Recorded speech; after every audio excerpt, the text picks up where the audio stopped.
चिन्मय भैया भी आ रहे हैं और 108 पुण्य गायत्री महायज्ञ अपने ही जिले में है, तो एक बहुत ही हर्ष और उल्लास की बात रही। लेकिन इसमें सहयोग सबका एक जैसा होना चाहिए।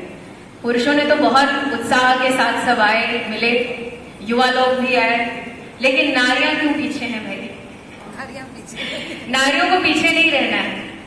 एक बहुत छोटी सी बात करूंगी, अगर आप एक बार अपने सनातन संस्कृति को उठा करके देखिए और इसमें आए तमाम अवतारों की श्रृंखला को उठा करके देखिए, तो चाहे राम आए, चाहे कृष्ण आए, सबके आने में भी उनका अवतार कार्य तब तक अपूर्ण रहा जब तक भगवती की शक्ति स्वयं उनकी सहयोगिनी बन करके नहीं आई और युद्ध के मध्य में आकर के केंद्र में नहीं बैठी।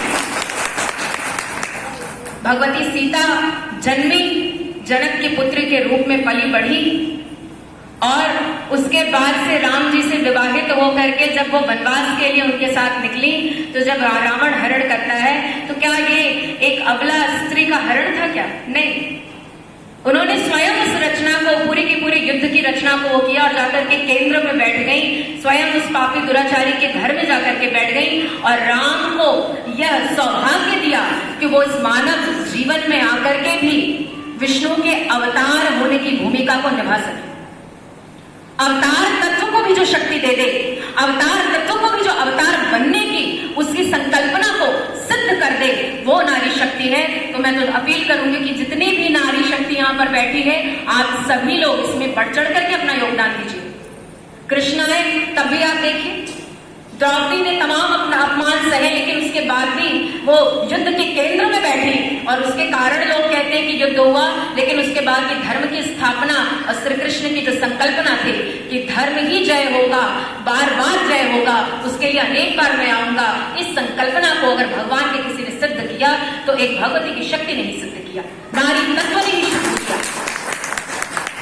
परम पूज्य गुरुदेव पंडित श्रीराम शर्मा आचार्य जब ज्ञान रूपी गंगोत्री के रूप में मां गायत्री की दिव्य शक्ति धारा को लेकर के आए और उन्होंने तात्कालिक परिस्थितियों को समझा और जाना कि इस परिस्थिति में मनुष्य की जो बुद्धि है वो एकदम विकृत हो चुकी है और इस विकृत बुद्धि की अगर कोई काट है तो वो मां गायत्री की महान शक्ति है। तो वहां पर भी सहयोगिनी तत्व के रूप में माता वंदनिया जी, हमारी जो भगवती देवी शर्मा है, हमारी परम पूज्य वंदनिया माता, वो आई और उनके सहयोग से उन्होंने इस संपूर्ण जो हमारा इतना विशाल परिवार है, इतनी विशाल योजना है, इतनी बड़ी जो संकल्पना है कि पूरे के पूरे युग को बदल देंगे, सतयुग लेकर के आएंगे, उज्जवल भविष्य का निर्माण करेंगे, मनुष्य में देवत्व और धरती पर स्वर्ग का निर्माण करेंगे। इस संकल्पना को अगर सिद्ध करने का आधार अगर कोई बनी, किसी ने अगर प्रेम और सरलता और सजलता के साथ अगर परिवार को परिवार के रूप में बांधा और अपनी शक्ति अपने बेटों में भर करके अगर उनको प्रेरणा के साथ आगे बढ़ा दिया, तो वो केवल और केवल वंदनीय माता जी की वजह से।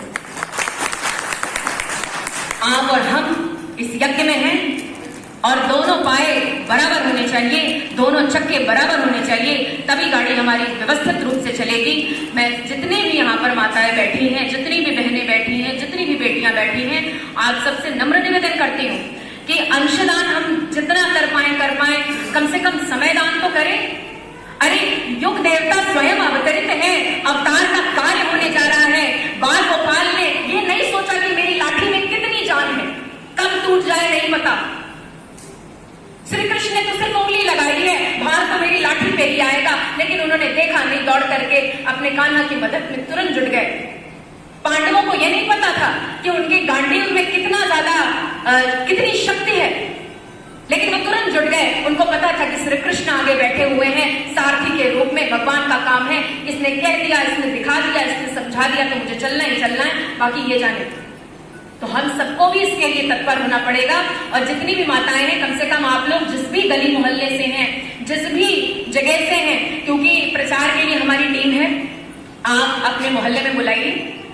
इस समय मम्मी भी मेरी दे रही है यहाँ पे सहयोग, अपने मोहल्ले में बुलाइए कि भाई आज हम अपने ब्लॉक में, अपने मोहल्ले में, अपने एरिया में लेकर के चलेंगे। आप वहां के लोगों से परिचित हैं, जब आप लेकर के जाएंगे तो वहां के लोग दरवाजा भी खोलेंगे और आप वहां के लोगों से बात भी कर सकेंगी और हम लोग उनसे अंशदान भी ले पाएंगे।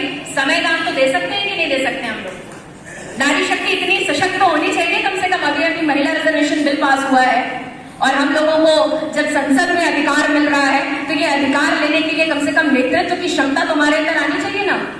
तो कम से कम आप लोग इतना तो कर सकते हैं कि अपने मोहल्ले में लेकर के हम जा सकते हैं, जो भी प्रचार की टीम रहेगी। क्या इसके लिए सब लोग संकल्पबद्ध हैं?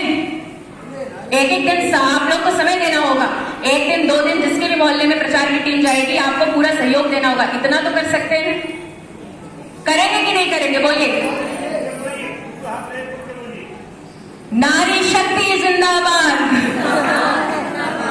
ये नारा लगवाना पड़ रहा है जैसे नेता लोग लगवाते हैं, लेकिन हम लोग गुरुदेव के स्वयं, हम लोग गुरुदेव के देवदूत की तरह हैं, प्रज्ञादूत की तरह हैं। ऐसा नारा नहीं लगवाना पड़े, अंदर से उत्साह आना चाहिए और इसके लिए हम लोग को आगे बढ़ना चाहिए और आगे बढ़े, एक साथ सहयोग के साथ इस यज्ञ को संपूर्ण करें। माँ गायत्री के 3 तत्व सरस्वती लक्ष्मी काली के रूप में, जब वो सरस्वती के रूप में ज्ञान और मार्गदर्शन दे रही है, इस पूरे के पूरे यज्ञ की योजना उन्होंने बना दी, हमने तो कुछ नहीं किया।